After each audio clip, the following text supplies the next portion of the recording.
Within this section, we're going to learn about object-oriented programming and classes, and we're going to see how to use those concepts in order to make our code more efficient. So this section may sound a little theoretical for you right now, but we'll get to practice it in our ethical hacking tools, don't worry. So now if you're ready, let's get started. Hi! Within this lecture, we're going to cover a subject called object-oriented programming. So maybe you have heard this term before, right? But you don't know what it means. So I'm going to explain what it means and how we can integrate these object-oriented programming things in our software. So if you Google object-oriented programming, you will have like thousands of results back. And I'm just showing this to you as an example, okay? I just Googled it and opened the first page that came across. So this is Wikipedia. And if you analyze these pages in here, it just mentions that objects and then some properties of object-oriented programming like inheritance, polymorphism, and there's a lot to learn about object-oriented programming. But you don't have to just read all of this. I'm going to cover most of them in this section. So I'm going to create a new Python notebook from here, and I'm going to zoom in a little bit and change the title of this Jupyter notebook to OOP classes. Okay? So the main thing that we're going to learn first is the classes. So what is a class? We started back with variables, okay? It was actually the smallest part. So let me mark this down. We're going to cover class right now. As I was saying, the variables was the smallest part in our programming. And then we moved to the functions, right? So we took these variables and put some of them in the functions when it's necessary. So functions were actually a little bit bigger than the variables, right? Rather than just writing these variables down in here as a plain text, we just moved some of them into functions. So you can think of class as the biggest part where it surrounds everything like these variables, some functions, methods, everything, okay? It's the biggest structure architecturally that surrounds all of these things. And when you write something like this, like my list is a list object, it means that it creates an instance of the list class. So this is actually a class. It defines what type of object that will be created when we do this. Okay, so we create an object, we create an instance. So let me mark this down for you. So we will cover this instance, and you will hear me use this term class, object, and instance together all the time because they're inseparable. So we will create our own class and we will create our own instances so you will understand it better. Don't worry. For right now, these terms may seem vague to you, okay? And remember, when I did this, mylist dot, I see some methods and some properties. And we haven't talked about that before, but some of these properties, actually all of the properties are called attributes, okay? So let me add this to our heading in here. So this is attribute. We define these attributes, we define what kind of options that our object can get in our classes. And we define actually the methods, functions that work with our object in the class as well. And we will do all of these things later on. So right now, let me show you how to create a class. How to create your own class rather than working with the old list dictionary, some kind of built-in Python classes. So all you have to do is just use the keyword class, and then you give the class name. And Please be aware that I am using a capitalized word right now, and I haven't done this before, right? So there are actually a few conventions in programming, not only in Python, but I'm talking general. So there's a thing called snake case, okay?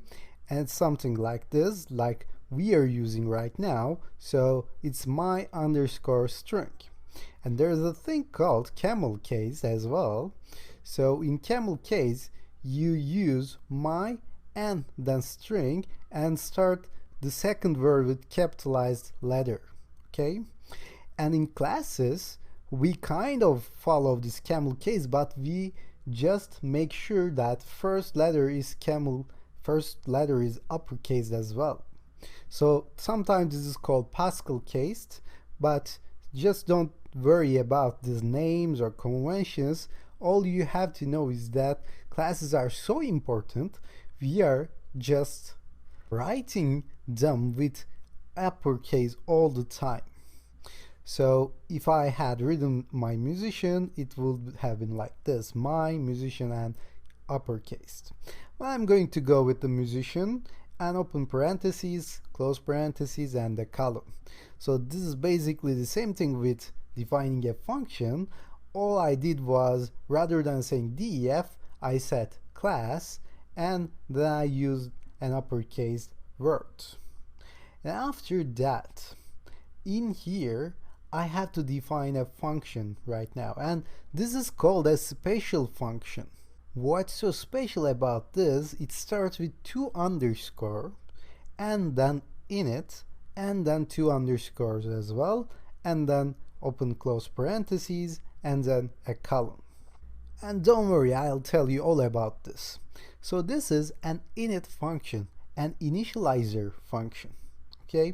When we create an instance of our class, when we create a musician object, this special function will get called first. So whatever we write under this function will happen when we create a new instance. So if I say my musician is a musician, it will call this function first and do whatever I write here. So we generally define the attributes under that function because this is the first thing to do when creating an instance.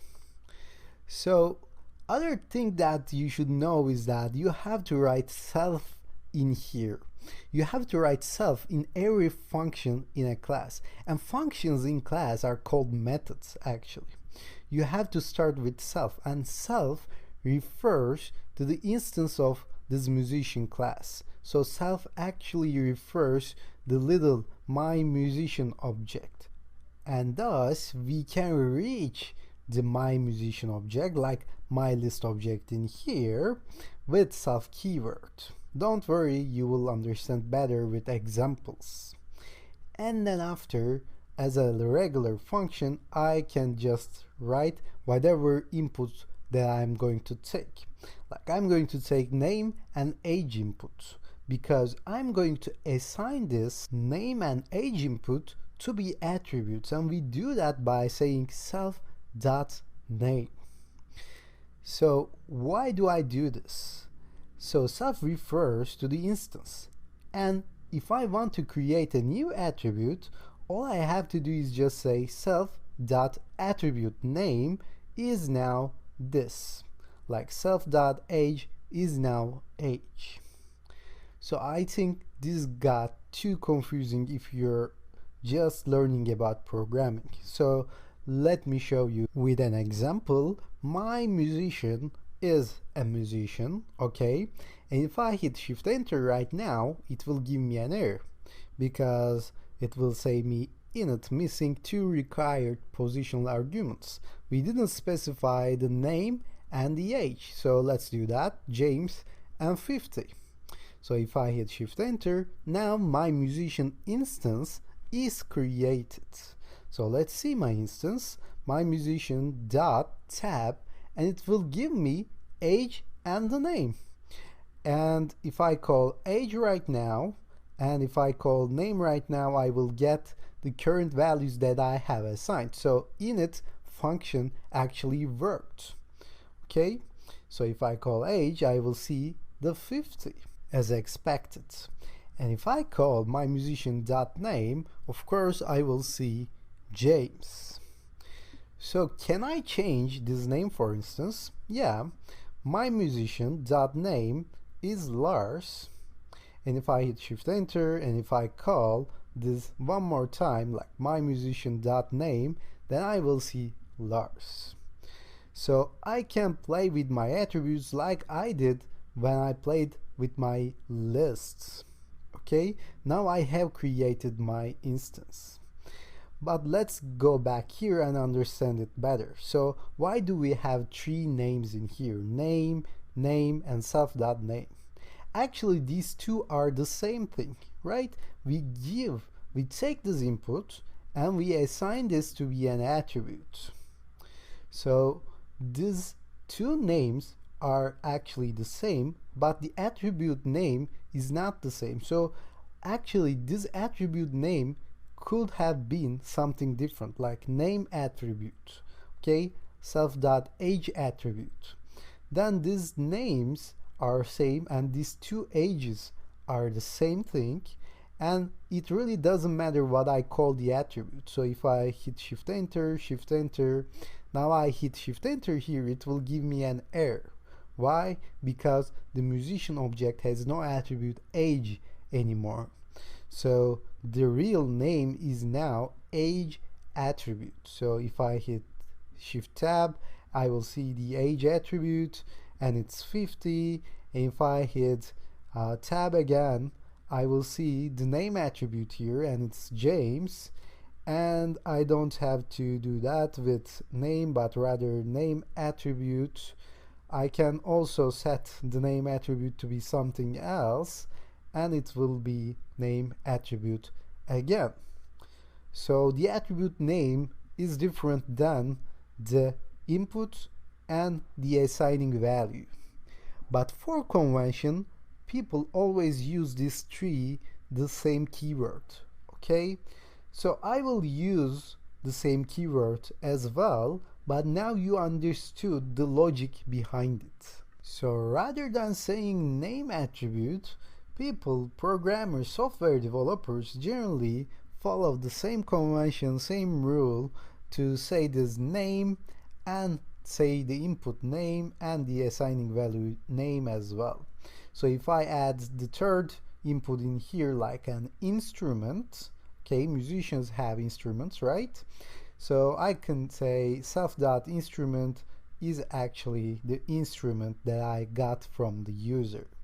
So let me do this for example. So if I call Shift Enter right now, it says that instrument is missing.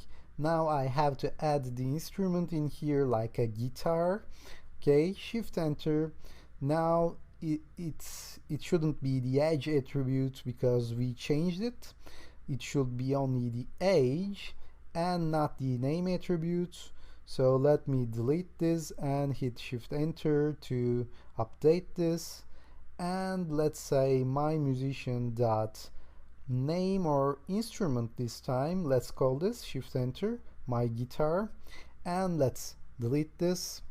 Okay. And now I think you know the basics of classes, instances, and attributes. Now let's stop here, and within the next lecture we're going to learn how to create methods inside of these classes. Hi, within this lecture we're going to cover how to create methods inside of a class. But before we go on with methods, I will show you a way to create default attribute values for class instances. So we already defined our attributes in here, but suppose that we have an attribute that are preset and we don't have to take this from user.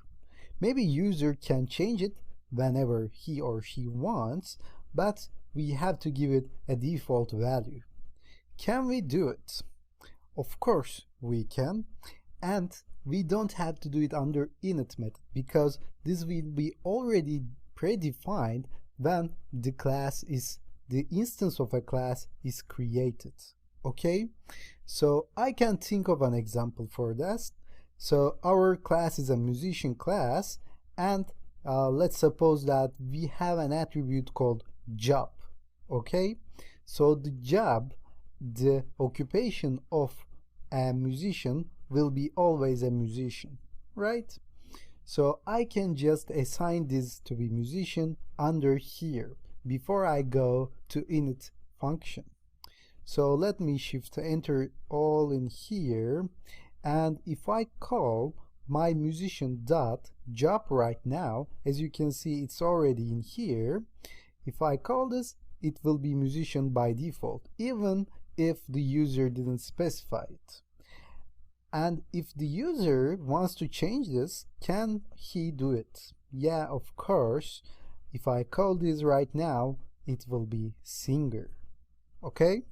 So this is how you can create default valued attributes in your classes. Okay, you don't have to get it from user, you don't have to put it under init function, you have to put it under the class and give it a default value. So now let's move on to the methods. Okay, so we now know how to create attributes, how to create instances from a class, but we always talked about these methods, functions that are built inside classes. So how do we create functions? How do we create methods inside class? So it's pretty easy. It doesn't have a difference from creating a regular function outside of a class, okay? But they are called methods this time. So I will use def again, and then I will choose the function name or method name as sing, for instance, and in here I have to write self again. Because why? Because this self refers to the instance, and you have to use self inside of every function, every method in a class, because you may want to give a reference to the instance, right? And we will do an example about this as well.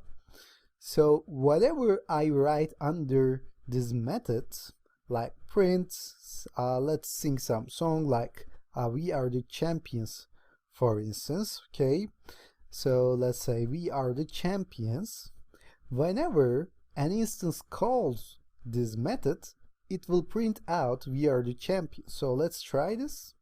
So I'm hitting shift enter to rerun all these cells, and now if I say my musician dot sing, and as you can see sing is in here, and of course I have to put parentheses at the end, because if I didn't, it will say that this is a method, it's inside of this musician object and everything. But if I call this parentheses, it will execute the method and it will say we are the champions.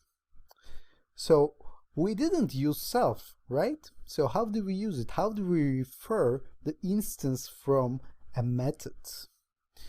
So let's suppose that I have to write out the instrument of and the instance inside of my singing method, right?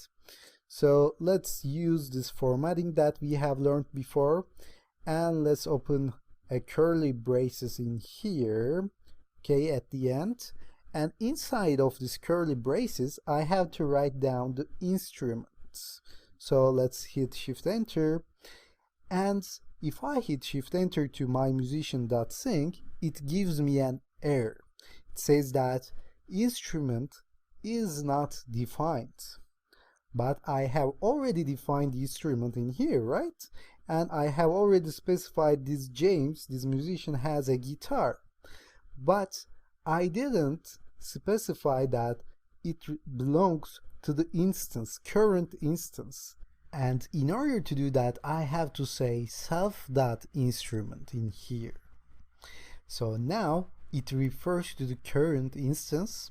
And if I hit shift enter, now if I hit shift enter in here, it will say we are the champions guitar. And it will work if you create another instance with another name, age, and instrument. It will just write down the instrument of that instance. I think we are okay, so within the next lecture we will see some practical usages. Hi, within this lecture we're going to cover some practical usages of classes like we generally do. But I'm not going over the same example because it got too complicated, so I'm going to create a new class to tell you all about these practical usages. So I'm going to call my class dog years because I want to calculate the human representation of a dog's age. Maybe you know that there's a general saying that a dog's year equals to 7 years of a human's age. So if a dog is 1 year old, it means that in humans terms, it means 7 years old. Okay, so I'm going to calculate this in my class. And of course, I don't need a class to calculate this. I can just do it with a simple line, or I don't need any function at all. But I'm going to do it in a class so that I can tell some practical usages of class. So what do I do first? I have to just create a year factor variable and make it equal to 7 because I'm going to multiply a dog's age by 7. So next I'm going to create my init method. Okay, so def init parentheses and a column, and don't forget to add a self in here. And what do I get as an input from the user? Of course, I want to get an age so that I can multiply this age by 7, right? So only thing that I need is age, and then I can just say that self.age is age. Because why? I'm creating a new attribute called age to my instance. I'm making this equal to the input that has given to me.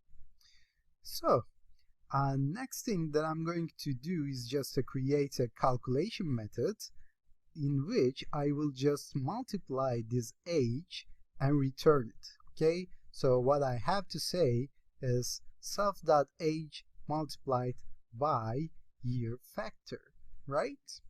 So we have seen this, we have to refer age as self.age. So I have to say self.age multiplied by self.year factor. Now, if I create a new instance of that class and give it an age, it will just multiply it and display the result back to us, right? And let me just try it.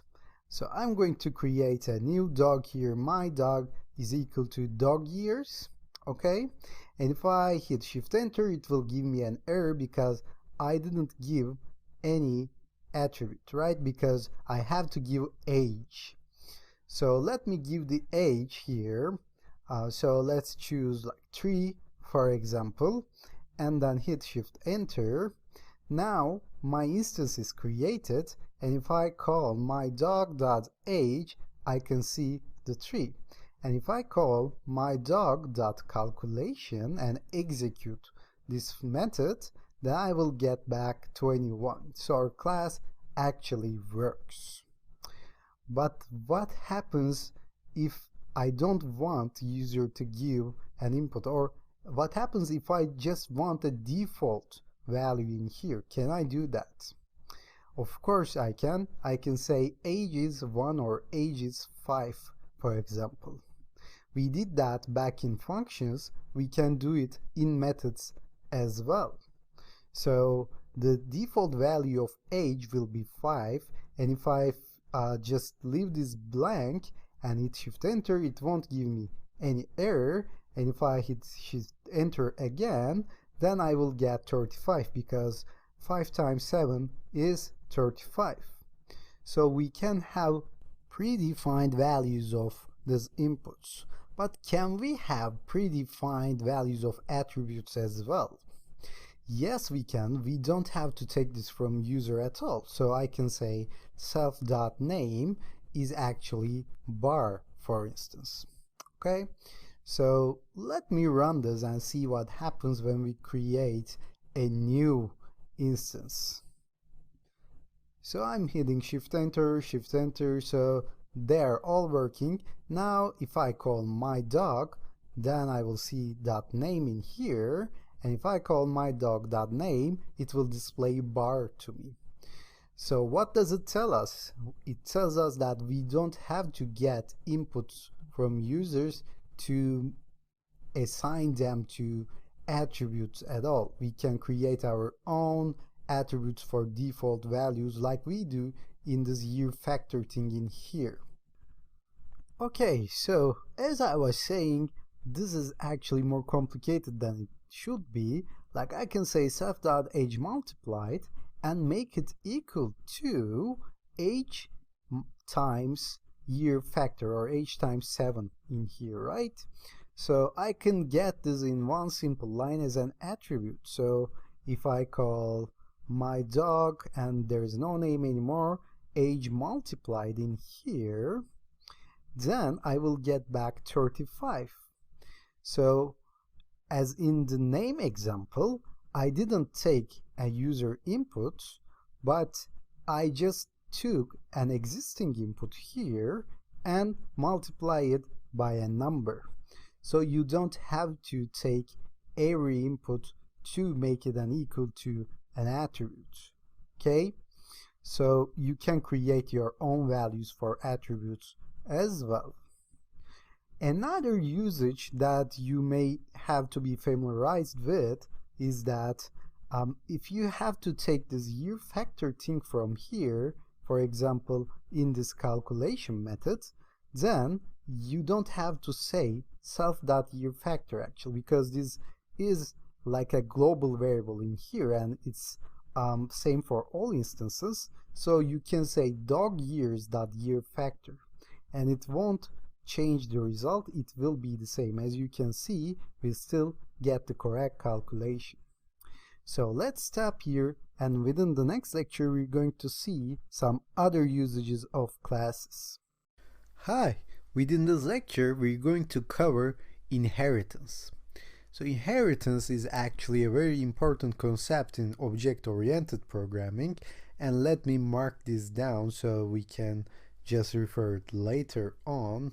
So this is spelled as inheritance. So this feature actually lets us reach the classes from another class. Okay, so let me tell you what I mean. So I have a class called class 1, for instance. Let's keep this class very simple. Okay, I will call this class 1 and my other class 2. So within this class 1, I of course have my init method. Okay, so let me write self in here, and all I do in this init method is just print class 1, okay, or class created, whatever you want. But let's just keep this very simple because I want to focus on inheritance only. So as you might remember, init method gets called when the instance created. Okay, so I will just call this class 1 created, and I will just create another method in here and call this method underscore 1, and I have to write self in this as well, and all I will do is just say print method 1. And after that, let me create one more and call this method 2, and of course add self and say print method 2 as expected. Now I'm done with my class 1, and it's a very simple class. If we create an instance like this, my instance is class 1. Okay, if I hit shift enter, then the init function will get called and it will print out class 1 created. Now if I say my instance dot, I will see the available methods, and for method 1, if I call this, I will see method 1, and of course if I call method 2, I will see method 2. So for right now we have created our first class. But what happens if I want to create another class? Let me just create this class 2 and use some of the methods that I created back in class 1 in class 2 as well. do I have to write it from scratch, or can I just import or inherit these methods in here? Of course, I can inherit. For example, I have to have an init function, init method in here, right? So let me just write this df init and put self in here. Let's say that I want to import the class 1 init method, okay? And I don't want to change anything. So what do I do? How can I inherit these methods back in here to my class 2? It's very simple actually. All you have to do is just come here inside of the parentheses and write the class name that you want to inherit from. So I want to inherit class 1, okay? And now I can call class 1 methods down here. Now what do? I will just write class 1 dot init, okay? And say self, of course. And this means that just go and call the init method inside class 1. Let's print out something else like class 2 created in order to see this both works. So let me create another instance this time, and this will be class 2 instance, okay? And hit shift enter. As you can see, I got class 1 created from this line over here, and then class 2 created. But I didn't write down class 1 created in class 2, I inherited it, okay? So if I type my instance 2 and hit dot and tab, I will see I am available with method 1 and method 2 in here. If I call this, it will say method 2. Now I can reach method 1 and method 2 from a new instance of class 2. That is where inheritance come into play. So can I add more functions or methods in here? Of course. Let me create a method 3 method, okay, and hit shift enter to rerun this. And now on top of my method 1 and method 2, I have method 3 here as well. So it's very cool. If I go back and call my instance, my previous instance, I only will see method 1 and method 2, whereas I have the reach of method 3 in my second instance as well. So when you deal with this class 2, now I have all the methods in scope, whereas I have only method 1 and method 2 in instance 1.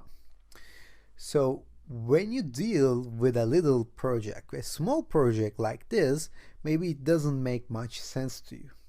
But in a big project where you have like dozens of classes, then inheritance will help you a lot, because you can just use the methods that you have written before.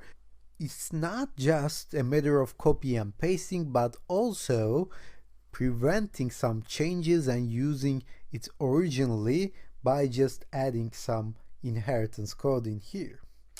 And for further reference, you can overwrite the existing methods like this. So you can say def method 1 self print method 1 overwrite, for example.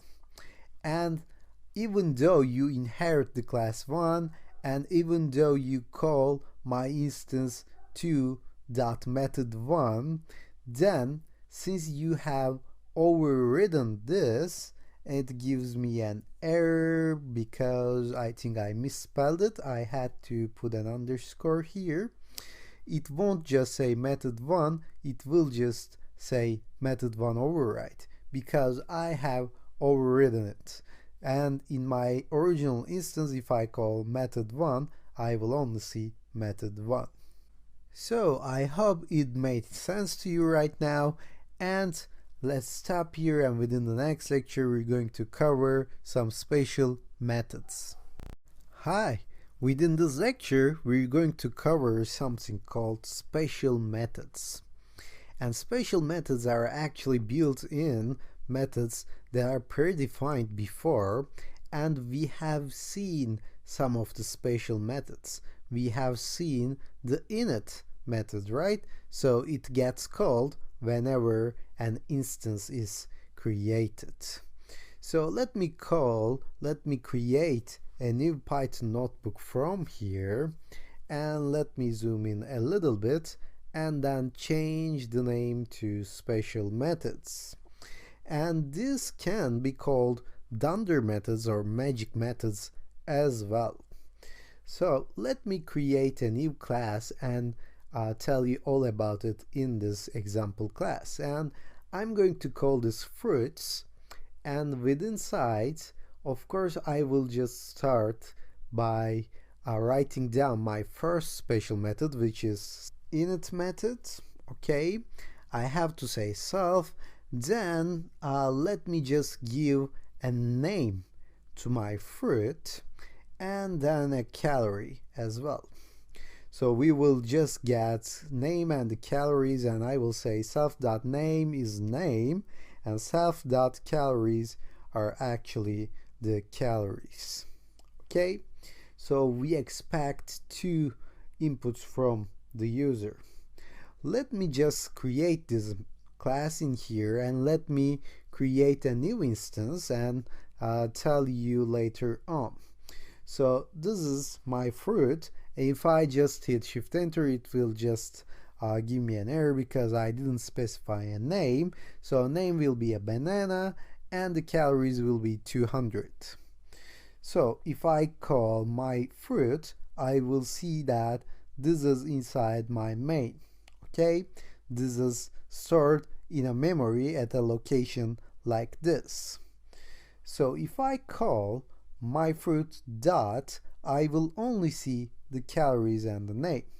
So if I call calories, of course I cannot execute it. I have to call this way, then I will see 200. But what if I want to print my calories or my fruit? Then I will get a message like this. So this is like this is saved here, and if I just say len my fruit, then I will get an error saying that this fruit has no len method. Okay, but I have this in other instances, right? So if I create a list, for example, like a, b, and 1 or 3, then I can call print my list and it will print out the list itself, right? And we have seen this before, we have used this before. If I call len my list, it will just calculate the numbers of elements inside a list. So I get 3 as an output.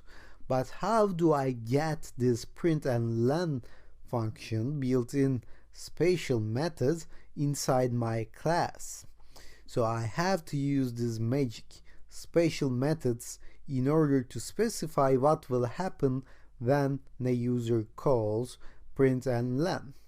So in order to write down the print, I have to use something called str. So let me say self and like this. So whatever you write below this str special method, it will get executed when you call print my fruit. So whenever you call print, it will just look for a special representation, string representation of the related instance, and you specify what will be the string representation of that instance inside of that special str method in here. So you can write down whatever you want, and let me just do it like this. If you call str my list, you will get the same result as print my list, because print looks for the string representation of the class of an instance. So if I say print example in here, it will just write out example, or you can say, of course, return example as well. It will return this. Okay, so let me just say shift enter, and if I hit shift enter, as you can see, we get out the example in here. So what if you want to say the name and the calories of this the related instance, particular instance? Of course, you have to use this formatting thing that we have seen. Just start with F, then the quotation marks here, and you say name, and this has something calories. Okay, so you write down calories in here as well. So it will be like banana has 200. Okay, and if I hit shift enter, now it gives me an error because the name is not defined. You have to say self.name and self.calories, of course. So let me hit shift enter once more, and now I have banana has 200. Now I have defined this. I have specified that you have to print out this when you say print my fruit. Okay, so you can just write down whatever you want in here. And for len, all you have to do is just say df len self.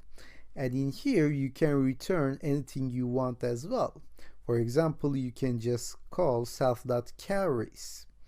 Okay, so now if I rerun all of this, and below here if I call my fruit or len my fruit, then I will get the calories. And of course you can just say hello as well, but it has to be relevant because it won't make sense. So maybe you are thinking right now, how do I know these special methods? Okay, there has to be more than one, right? So if you go to Google and if you just search for special methods of Python or Python special methods, Python dunder methods, magic methods, and if you hit enter, as you can see there is a list of that. You can just go to any result in here and search for it. For example, as you can see, what are dunder methods?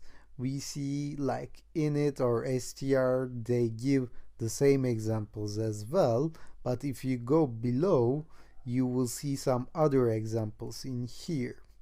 So you can look for the other dunder methods and just search and take whatever you need at that particular class. Okay, so we have plenty of them, as you can see, and I suggest you Google that out and search for it. So let's stop here, and within the next lecture we're going to see how to handle errors. Hi, within this lecture we're going to see how to handle errors. Even if we don't have any flaws in our code, we have to expect to see some errors, and we have to know how to handle them, because maybe your user can give some false inputs and maybe it will lead the program to crash, but we don't want that to happen, so we have to know how to work with errors. So let me create a new notebook from here, and let me just give it a name. Let's call this error handling. Okay, and let me rename this. So let's suppose we have to get an input from user in order to make a calculation. So let me create a summation function in here as usual, and within the summation function we will ask for two numbers from user, num1, num2, and we will return num1 plus num2. So this is a basic sum function, right? We have seen this before. So let's get some input. So x will be input 1, so let's say enter number to user and ask for an input. So user will give 10, and let's ask for a y. This is the same again, input enter number. Okay, and user will give something like 20. Then we want to sum these two numbers, but if I say x and y right now, it will turn me 10, 20. Because why? Because we didn't convert them to be integers or numbers. They are just strings, right? Remember the input function? So all I have to do is just say x integer and convert this, cast this to be an integer, okay? And say y integer is again integer of y. Then if I call summation x integer and y integer, then it will really sum up these two numbers and give me 30. So we know this, we have seen this before. But let's suppose the user will give a false input, okay? So user has given some right inputs like 10 or 20, but users cannot be controlled. So they can just say James for a number, right? So if I say James here, and even if I give a real number in here, it won't convert this to be an integer, right? Because this James doesn't make sense to be an integer. It isn't a number. And as you can see, my app, my software has crashed at this point. And I didn't even get to the part that I converted y integer to be an integer. It just crashed and nothing is happening right now. So let me do another example. Let me delete all of this and let me do it in one line actually. So let's suppose I have another function in here called number power, okay? And this just takes in a number, one number only, num1, and returns num1 to the power of 2. Okay, so it just multiplies number with self. So if I say number power 3, for example, I will see 9. But if I want to say number power and get a user input like this, okay, a as an integer of input, okay, enter a number, and if I say a to 10 and let's say James, it won't convert this to be an integer. It won't even calculate the int. It won't even just assign a value to a. So what do we do? Let me write down the things that we're going to cover next. We're going to see some keywords like try, except, and finally. And we will use these keywords to handle errors. We first try this, okay? So if I say try colon and hit enter, and beware we have an indentation in here, we will first try to assign this value. So we will first try to convert this to be an integer. And if we have an exception in here, I will say except, and I will say whatever will happen when we get an error, okay? So I will say print enter a number, for example, and I will just use some exclamation points to be angry with the user. So if a user gives 10, then it's okay, but if a user gives James, then I will say enter a number to user. So I don't even have my number at this point. If I say type a, it gives me an integer because I think, yeah, if you just call a, it still thinks a is 10.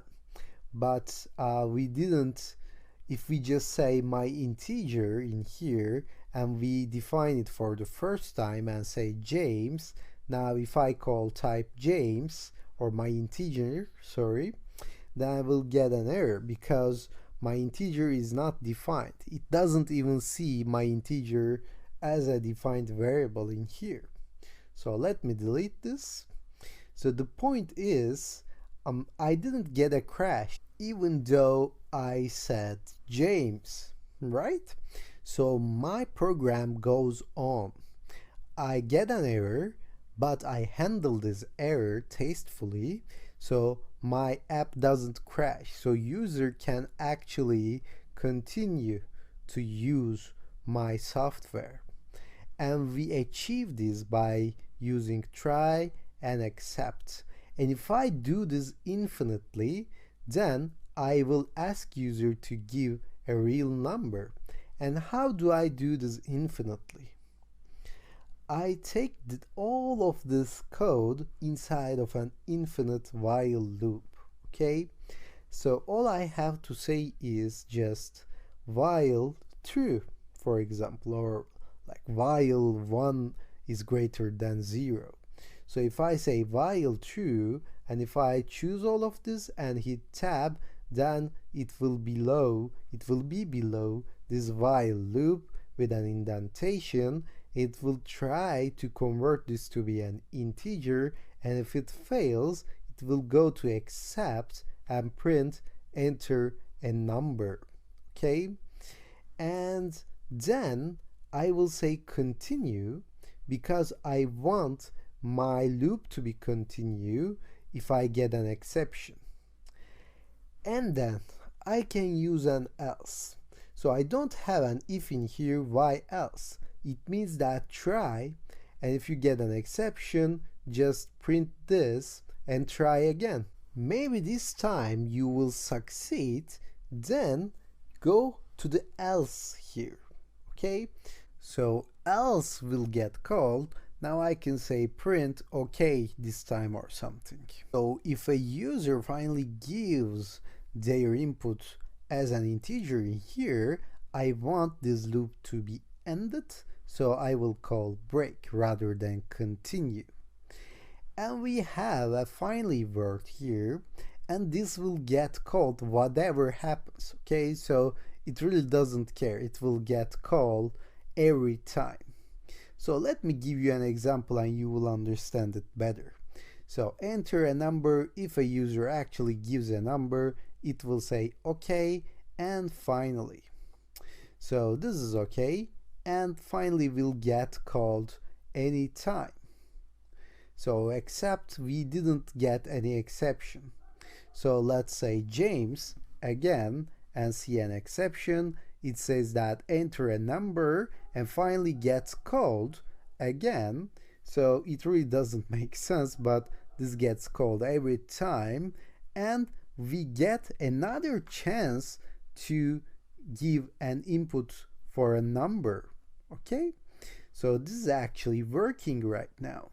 We handled this error, and we use except, try, and finally to be able to not crash the software. And so if I say Lars again, it will ask for a number again and say enter a number. If I give -10, it will say okay and finally. So I can customize these messages here and create a real good error handling setup. And you don't have to use finally. For example, I'm just showing it to show you that it actually exists, and if you want you can use it, but if you don't, if it doesn't make sense to you, you may not use it. But for right now we know how to handle errors, so we can just continue using our program when we come across with errors. We'll use this while true and try accepting a lot in ethical hacking parts as well. So let's stop here, and within the next lecture we're going to cover some modules and packages. Hi, now you have learned about classes, methods, inheritance, and other special methods as well. Now these concepts are not only vital to Python but for other programming languages as well. Now we have only one more section to go before we dive into the ethical hacking writing section.